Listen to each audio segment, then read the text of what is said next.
So it's been a little over a 1-year hiatus hiatus for Jamaica's entertainment industry, but that's about to change come July 1, according to recent announcement by our Prime Minister. So we're joined by party promoters, Container Boss and Hotta Rice, to tell us what they feel about the decision. Good morning to you both. Welcome to Smile Jamaica. It's morning time.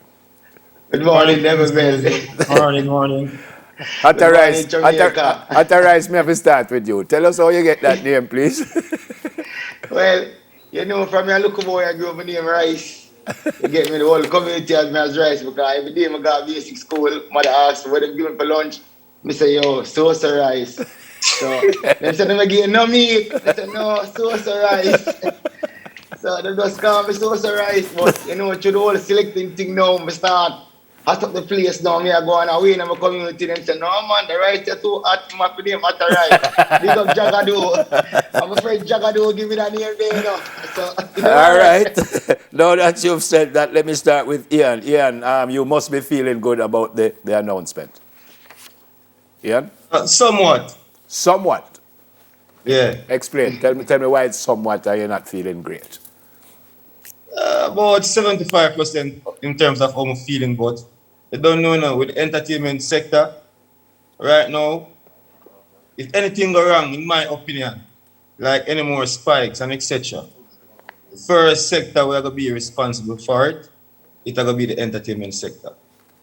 Is that why you don't feel so good about it? What are the issues you have with it? You said 75%. Does that mean you wished that the government had gone further, or are you worried that it happened too soon, and if there are spikes, you all are going to be blamed for it? How do you use the word? I'm too soon enough.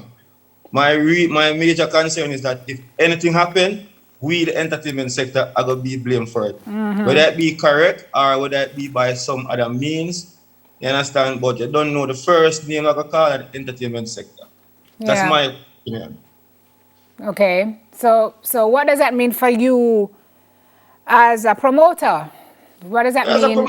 How are you going to put on your events within these new guidelines to make sure that you or your event does not contribute to the spread?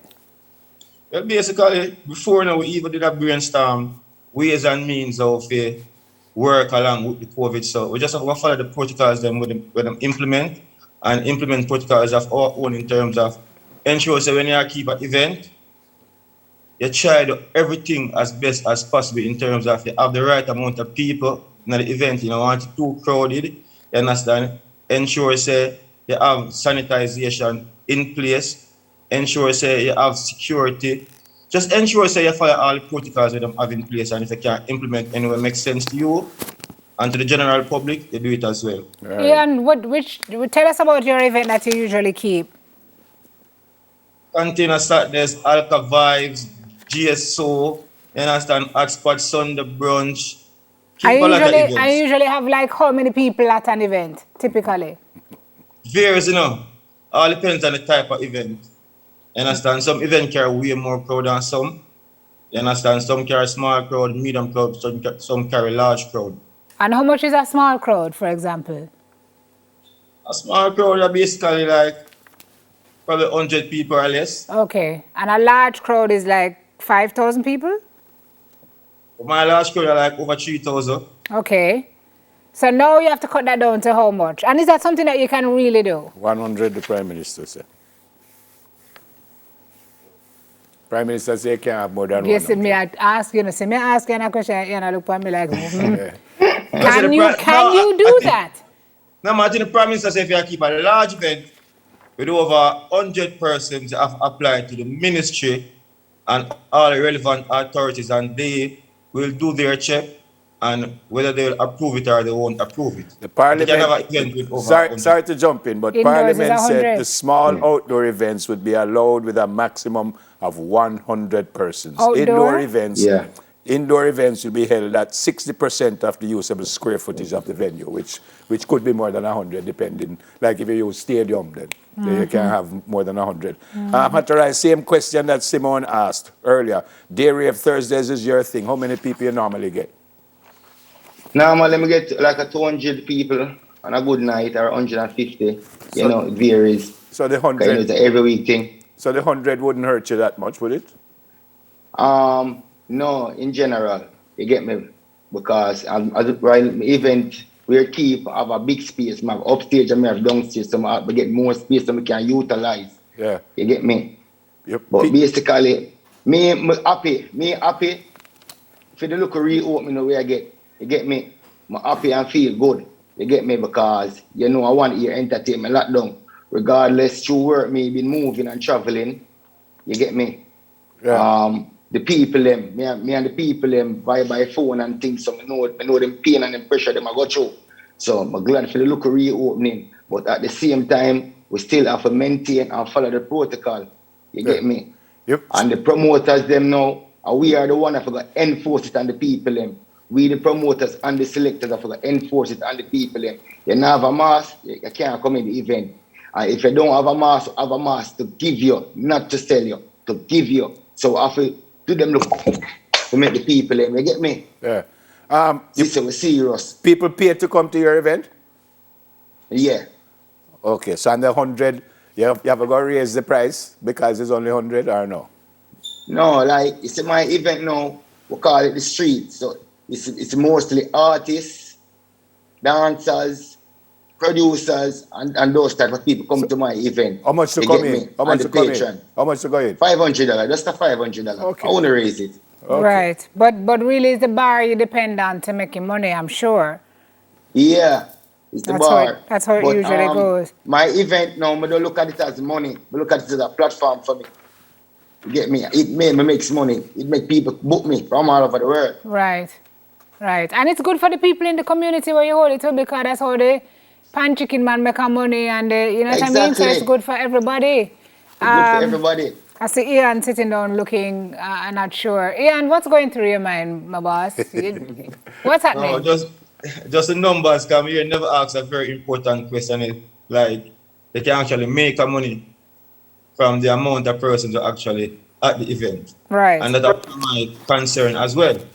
Because I'm different from authorized, man. You understand? I'm happy for authorized because me as a promoter now, me the one who book authorized and book other selectors and etc. Facts.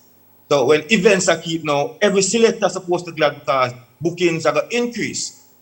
You understand? But it come back down now to the promoter in terms of me I keep an event now and I want it to be profitable.